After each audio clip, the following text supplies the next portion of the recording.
Apple company के founder Steve jobs, जो कि एक ब्रिलियंट लीडर रह चुके हैं। तो क्या ऐसा हो सकता है कि जो बातें स्टीव जॉब्स ने अपने जीवन के 50 सालों में सीखी हो वो आप सिर्फ 15 मिनट में सीख पाओ? वेल, इसका जवाब है हाँ, ऐसा हो सकता है। स्टीव जॉब्स ने स्टैनफोर्ड यूनिवर्सिटी में एक स्पीच दी थी और उसमें उन्होंने अपने जीवन की सबसे बड़ी लर्निंग्स को 15 मिनट में बताया था 3 कहानियों के माध्यम से। मैंने अपने एक सेमिनार में ऑडियंस से पूछा था कि आप में से कितने लोगों ने स्टीव जॉब्स की स्टैनफोर्ड कमेंसमेंट स्पीच सुनी है। तो उसमें से सिर्फ 1-2 लोगों के हाथ खड़े थे, बाकी किसी ने भी नहीं सुनी। और उसमें से कईयों ने सिर्फ इसलिए नहीं सुनी क्योंकि वो स्पीच इंग्लिश में है। और संदीप सर ने भी इस स्पीच को हाईली रिकमेंड किया है हर एक इंसान के लिए।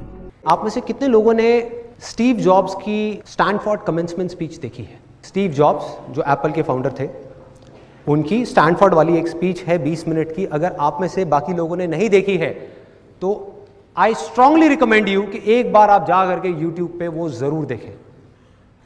तो अपनी उस स्पीच में वैसे तो उन्होंने बहुत सारी बातें कही और सारी ही कमाल की थी।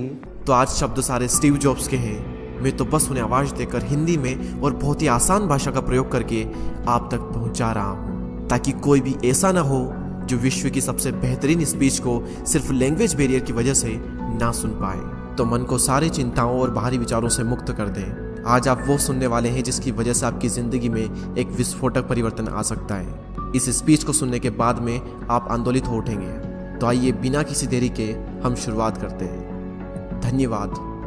आज विश्व के सबसे बेहतरीन विश्वविद्यालयों में से एक के दीक्षांत समारोह में आप सभी के साथ होना मेरे लिए सम्मान की बात है। मैं आपको सच बताना चाहता हूँ, मैं कभी किसी कॉलेज से पास नहीं हुआ और आज पहली बार मैं किसी कॉलेज ग्रेजुएशन समारोह के इतने नज़दीक तक पहुंचा हूँ।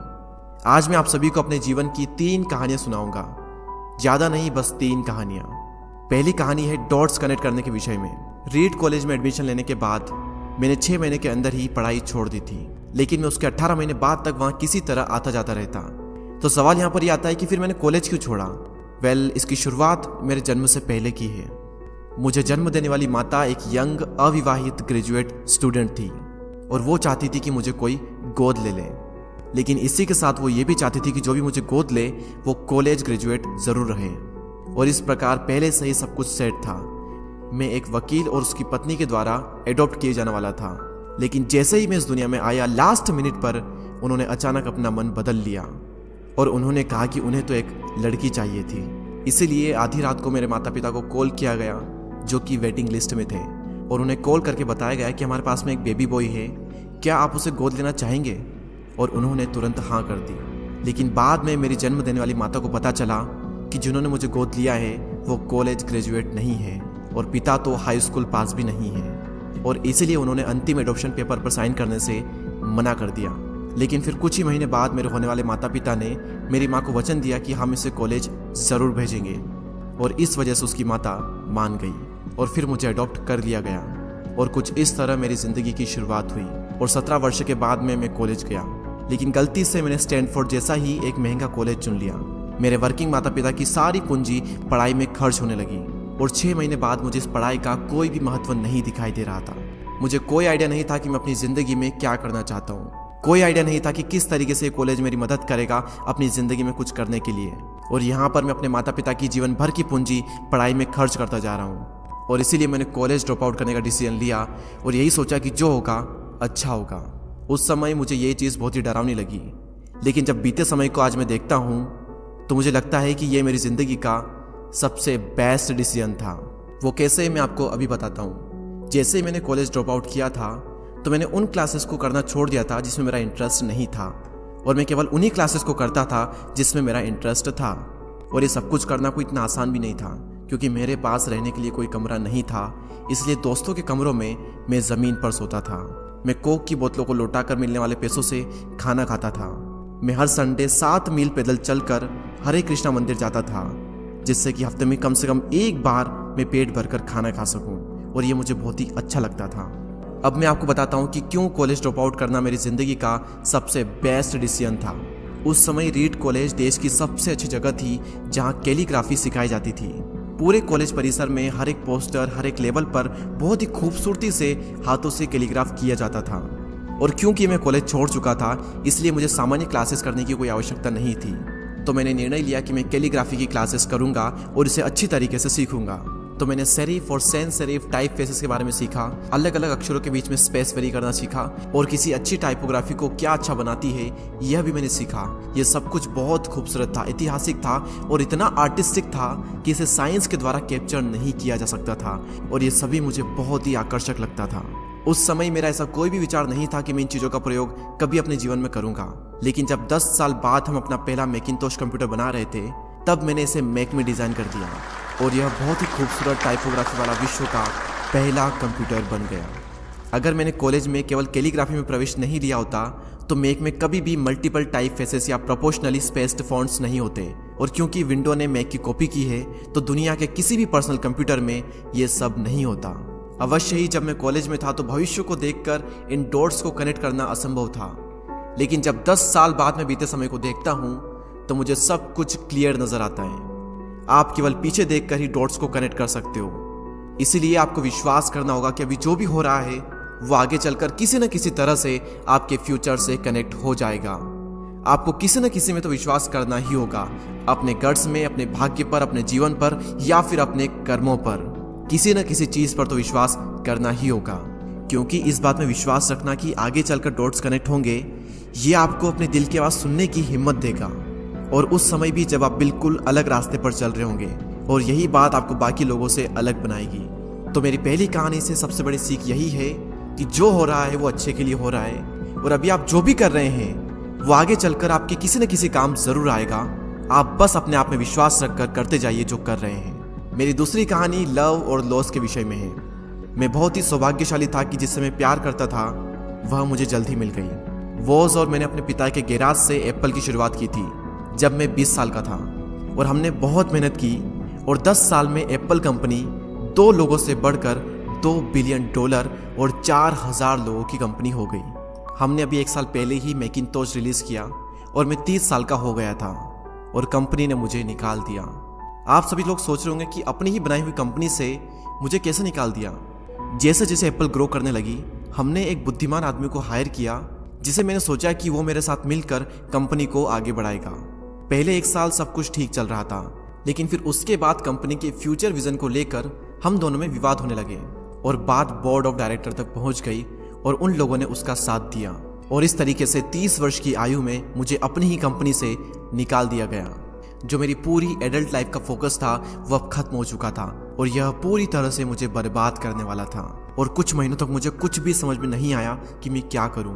मैं एक बहुत बड़ा पब्लिक फेलियर था और एक बार तो मैंने वैली छोड़कर जाने का भी सोचा, लेकिन धीरे धीरे मुझे एहसास हुआ कि मैं जो काम करता हूँ मैं उसके लिए अभी भी पैशनेट हूँ। एप्पल में जो कुछ भी हुआ उसकी वजह से मेरे पैशन में थोड़ी भी कमी नहीं आई। मुझे उन्होंने अस्वीकार कर दिया, लेकिन फिर भी मैं अपने काम से प्यार करता हूँ और इसीलिए मैंने एक बार फिर से शुरुआत करने की सोची। मैं उस वक्त ये नहीं देख पाया था, लेकिन अब मुझे लगता है कि एप्पल से निकाले जाने से अच्छा मेरे साथ कुछ और हो ही नहीं सकता था। सफल होने का बोझ अब बिगिनर होने के हल्केपन में बदल चुका था। मैं एक बार फिर से स्वयं को बहुत ही हल्का महसूस कर रहा था और इसी आज़ादी की वजह से मैं अपने जीवन के सबसे क्रिएटिव पीरियड में चला गया। अगले 5 सालों में मैंने एक कंपनी नेक्स्ट और दूसरी कंपनी पिक्सर शुरू कर दी, और इसी दौरान मैं एक बहुत ही अद्भुत महिला से मिला जो कि आगे चलकर मेरी पत्नी बनी। पिक्सर ने विश्व की पहली computer animated movie toy story बनाई और आज के समय यह दुनिया का सबसे सफल एनिमेशन स्टूडियो है। और एप्पल ने एक अप्रत्याशित कदम उठाते हुए नेक्स्ट को खरीद लिया और मैं फिर से एप्पल में चला गया। आज एप्पल नेक्स्ट द्वारा विकसित की गई टेक्नोलॉजी का उपयोग करती है। तो यहाँ पर मैं पूरे विश्वास के साथ में कह सकता हूँ कि अगर मुझे एप्पल से नहीं निकाला गया होता तो ये सब कुछ मेरे साथ नहीं होता। यह एक कड़वी दवा थी, लेकिन मेरे विचार में एक मरीज को इसकी ज़रूरत थी। कभी कभी ज़िंदगी आपको इस तरह की ठोकर मारती है, लेकिन आप विश्वास मत खोइए। मैं विश्वास के साथ में कह सकता हूँ कि मैं सिर्फ इसलिए आगे बढ़ता गया क्योंकि मैं अपने काम से प्यार करता था। जितना अपने प्यार को जानना ज़रूरी है, उतना ही ज़रूरी है अपने काम को खोजना जिसे आप सच में एंजॉय करते हो, क्योंकि आपका काम आपकी ज़िंदगी का एक बहुत ही बड़ा हिस्सा होता है। और वास्तविक रूप से संतुष्ट होने का सिर्फ यही एक तरीका है कि आप वो करें जिसे आप एक बड़ा काम समझते हैं, और बड़ा काम करने का सिर्फ एक ही तरीका है कि आप वो करें जो आप करना पसंद करते हैं। और अगर अभी तक आपको वो काम नहीं मिला है तो आप रुकिए मत, उसे खोजते रहिए। जैसा कि दिल से जुड़ी हर एक चीज़ में होता है, वो जब आपको मिलेगी तब आपको पता चल जाएगा, और जैसा कि किसी अच्छे रिलेशनशिप में होता है, वो समय के साथ साथ और भी अच्छी होती जाएगी। इसलिए इसे खोजते रहिए, रुकिए मत। मेरी तीसरी कहानी मृत्यु के बारे में। जब मैं 17 साल का था तो मैंने कोट पढ़ा था, यदि आप हर दिन ऐसे जिएंगे जैसे आपकी ज़िंदगी का आखिरी दिन है तो आप किसी न किसी दिन सही साबित हो जाएंगे। और इसने मेरे दिमाग पर एक बहुत ही बड़ी छाप छोड़ दी।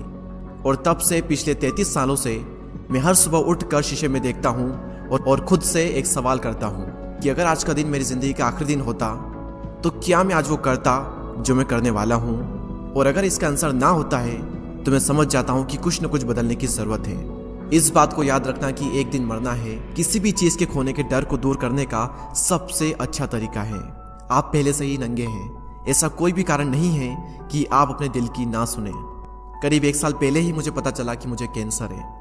सुबह 7:30 बजे मेरा स्कैन हुआ और उसमें साफ दिखाई दे रहा था कि मेरे पेनक्रियाज में ट्यूमर है। और सच कहूँ तो मुझे तो ये भी नहीं पता था कि पेनक्रियाज होता क्या है। डॉक्टर ने लगभग पूरे विश्वास के साथ में मुझे बताया कि मुझे एक ऐसा कैंसर है जिसका उपचार करना संभव नहीं है और अब मेरे पास केवल 3 से 6 महीने ही बचे हैं। डॉक्टर ने मुझे सलाह दी कि मैं घर जाऊं और सभी चीजें व्यवस्थित कर लूं। यानी कि डॉक्टर की भाषा में इसका मतलब था कि आप मरने की तैयारी कर लीजिए। यानी कि वो सारी चीजें जो आप अगले 10 साल में करने वाले थे वो बचे हुए दिनों में कर लीजिए, क्योंकि आपका अंतिम समय आ चुका है।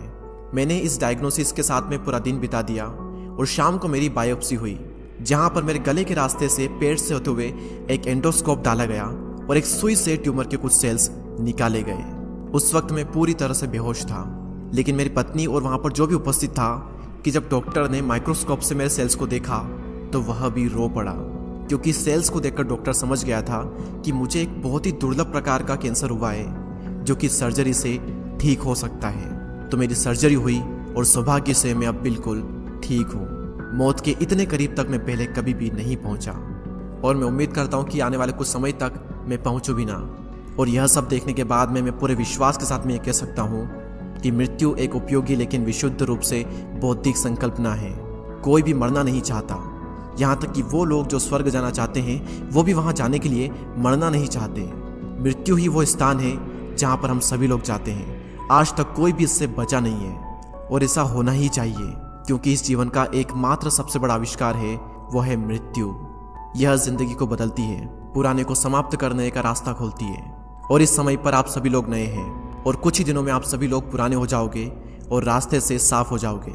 इतना ज़्यादा नाटकीय होने के लिए मैं आप सभी से माफ़ी चाहता हूँ, लेकिन यही सत्य है।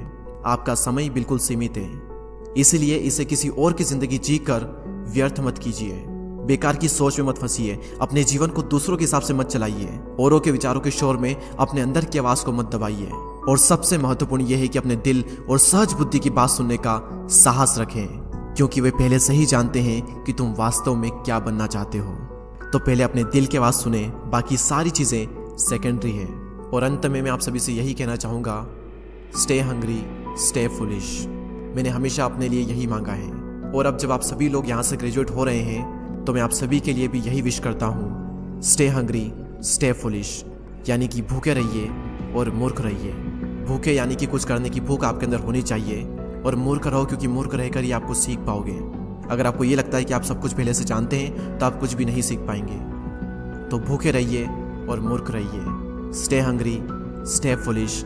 आप सभी को बहुत बहुत धन्यवाद। और दोस्तों, मैं दीपक दया आशा करता हूँ कि आपने इस वीडियो से बहुत कुछ सीखा होगा। इस स्पीच को कन्वर्ट करने में या फिर मुझसे कुछ भूल हुई हो तो उसके लिए मुझे माफ़ कर दें। ऐसे ही और inspiring, motivational, life changing videos को देखने के लिए हमारे चैनल को सब्सक्राइब करके बेल आइकन को प्रेस करें। मैं आपसे मिलूंगा अगले वीडियो में, तब तक के लिए जय हिंद, जय भारत।